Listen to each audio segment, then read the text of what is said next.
For the last 3 years of my corporate career, one word showed up everywhere.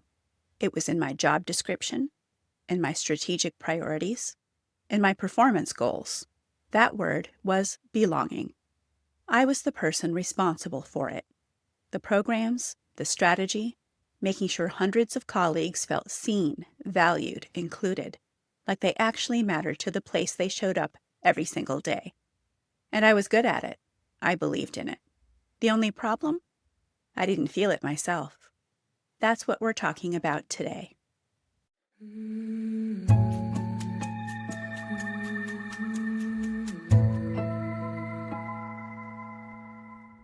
Welcome back to The Comeback Show.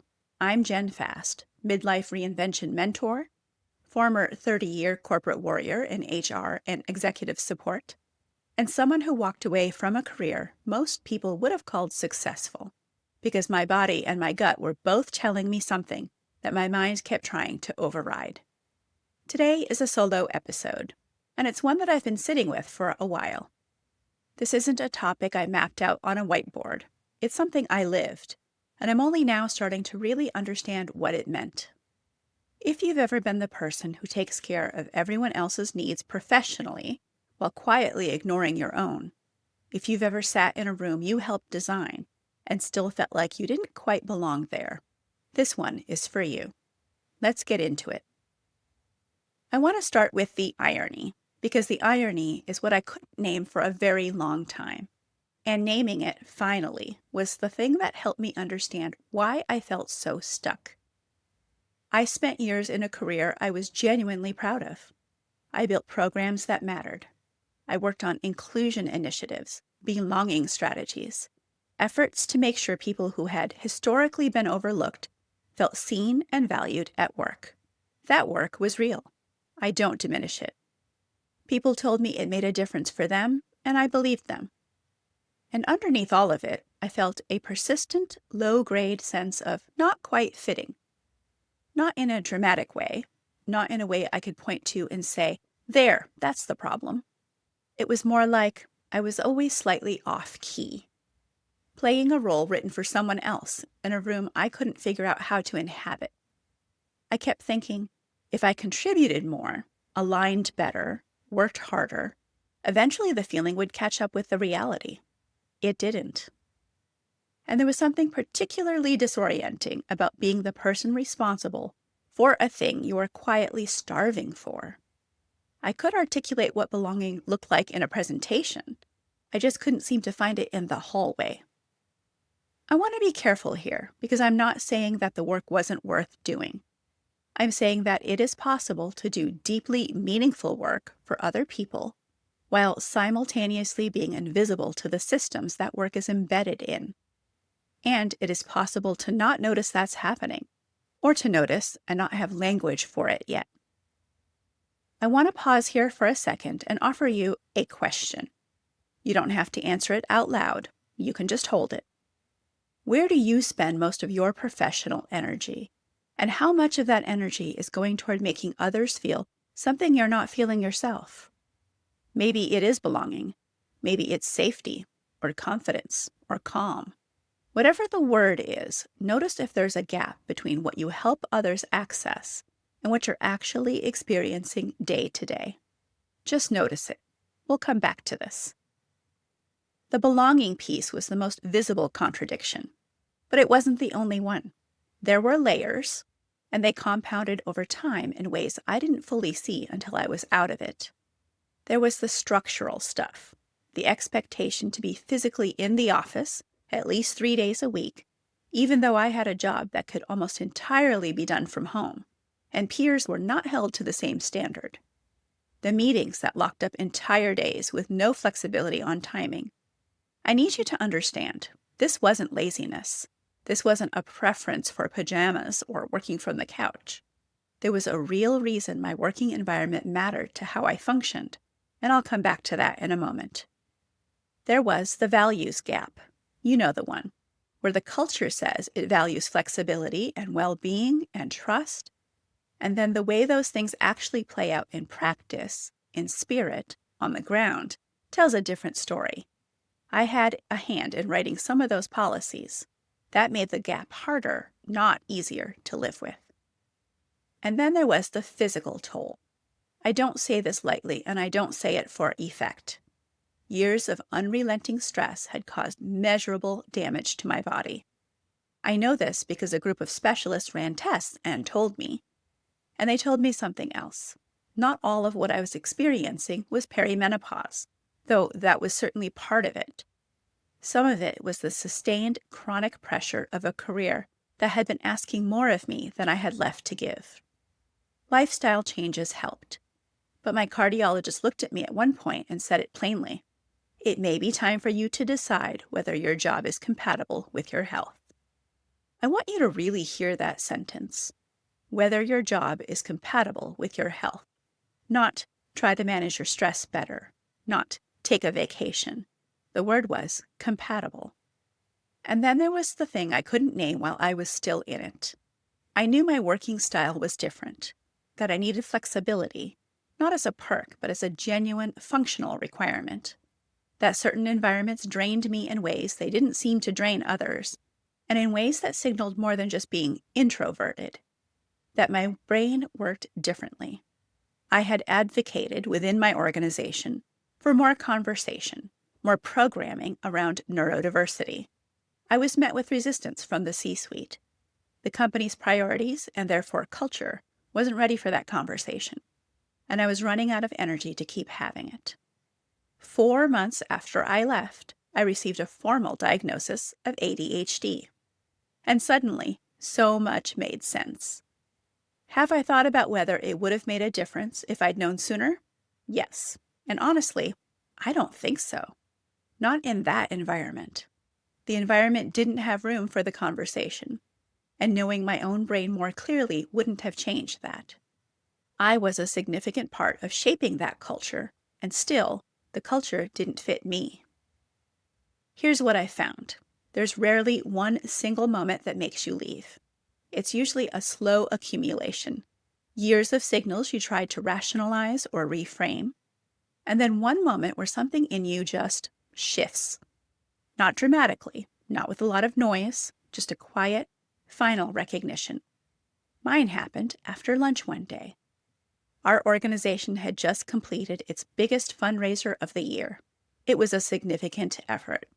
I had played a central role in making that happen, a fact that was understood by the people who were in it with me. But when the CEO asked who was at a celebration lunch for the 5 of us who had contributed the most, he didn't understand why I was there. He didn't recognize my contribution. It wasn't the first time something like that had happened.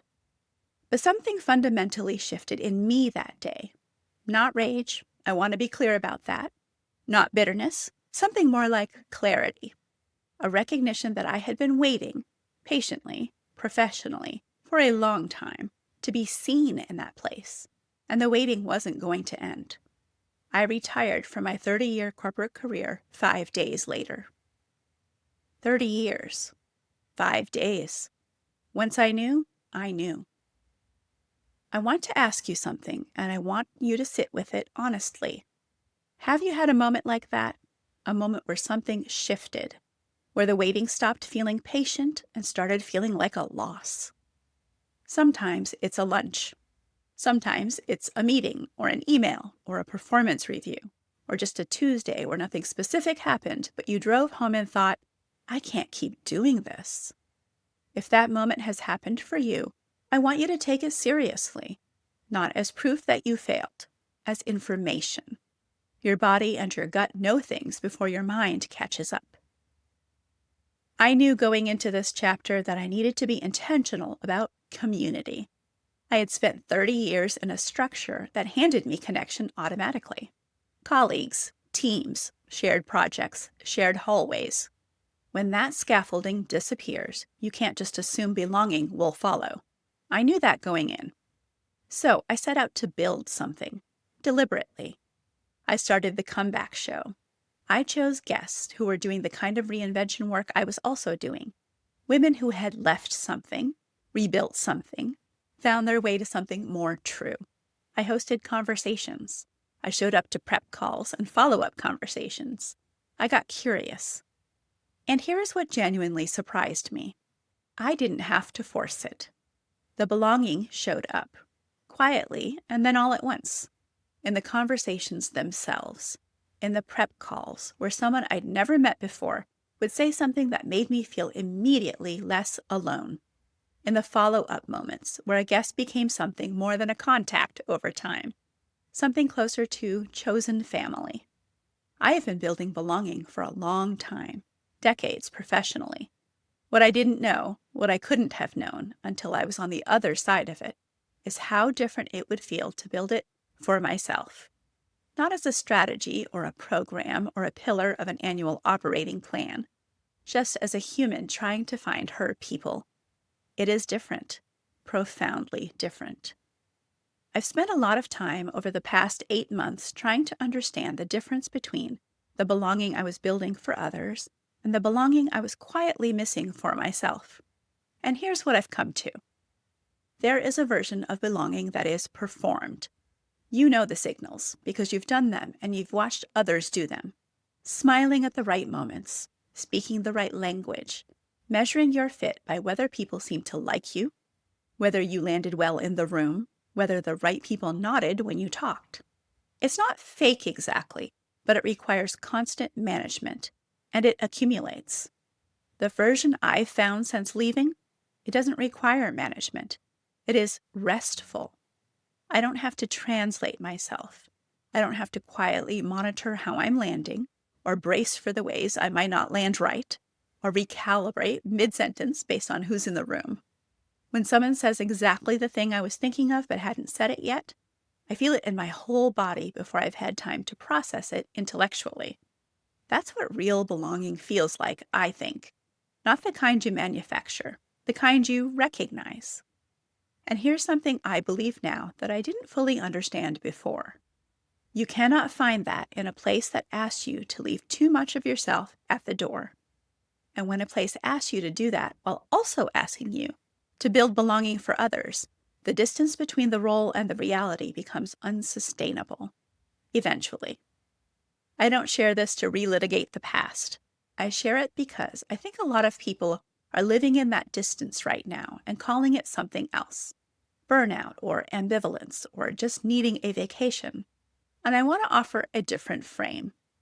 What if the exhaustion isn't about the workload? What if it's about the distance between who you are and where you're being asked to show up? This is the last prompt I'll leave you with today, and it's simple. 2 questions. You don't have to answer them right now. Just notice what comes up. Where do you feel most like yourself? And where don't you? And then notice where the second list overlaps with the places where you spend most of your time.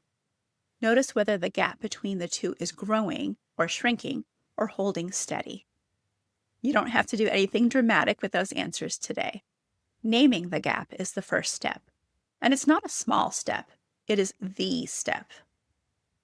Belonging isn't something you earn by being good enough at the role. It isn't something you manufacture by saying the right things or showing up in the right way often enough. It is something you recognize in your body before you can name it in your head. And it's waiting for you. I believe that. What I also believe from the inside of it, sometimes the most courageous thing you can do is stop building it for a room that doesn't see you and start building it for the life you're actually trying to live. That's what I'm doing. That is what this show is for me. And if you're listening to this and something landed, I would genuinely love to hear from you. You can find me on Instagram at It's Jenn Fast, or reply to the comeback letter if you're on the email list. You can always reach me directly at info@reinventionwithjennfast.com. If you're interested in being a guest on the show, I'd love to hear from you. If this episode resonated, please share it with someone who might need it. A friend who's in the middle of a hard chapter. A colleague who's been saying she's fine for a little too long. Sometimes the right conversation at the right moment is the thing. Thank you for being here. I'm Jenn Fast, and I'll see you next time on The Comeback Show.